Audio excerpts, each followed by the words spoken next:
Tirkashi, abinda ba a yi tunani ba ya faru. Auren fitaccen jarumi Hamisu tare da mome Gombe.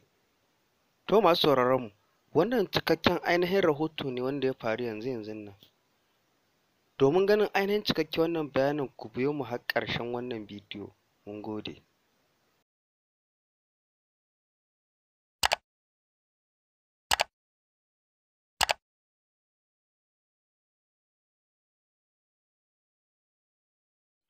Sakamakon haka, ainihin wani babban al'amari ne da ya faru a wata ɗaya da wuce. To ainihin cikakken wannan al'amari da ya faru shine janyo wannan faruwar wannan abu. Don haka ya razana kowa baki ɗaya, musamman ma masana'antar kayan da ba a yi tunanin abin zai faru ba.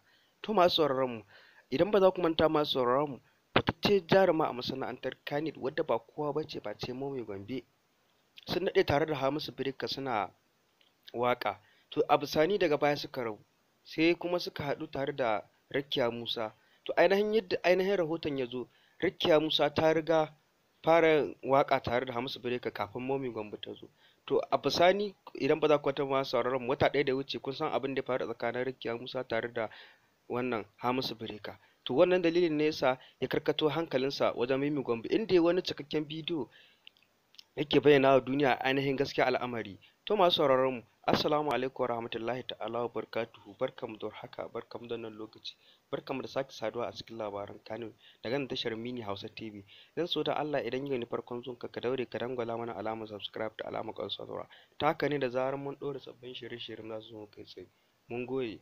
To masu sauraron mu, fitacce jarumi Hamisu ya fito ya yi wani bayani a sashen yanar gizo na TikTok, inda ya zo bidiyo na musamman yake gaya wa duniya ainihin cikakken abin da ya faru, a inda ya zo ke gaya mutane shi ba zai iya auren fitacce jaruma ba sana'antar Kano, wato Rakiya Musa, inda ya fito ya bayyana wa duniya ainihin gaskiya al'amari, inda kuma mome Gombe ta zo ta yi ita ma ainihin cikakken bayani akan yadda take ji akan Hamisu wani babban al'amari abin tausayi. Ta fito ta bayyana ta ce ita ta haɗi da san shi, kawai dai bayyana ke ba ta yi ba.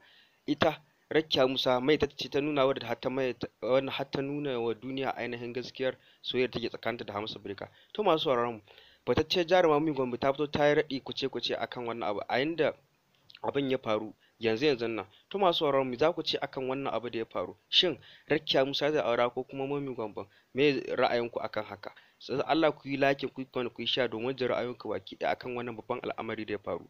Mun gode sosai, mu haɗa a lokacin na gaba daga nan Mini Hausa TV.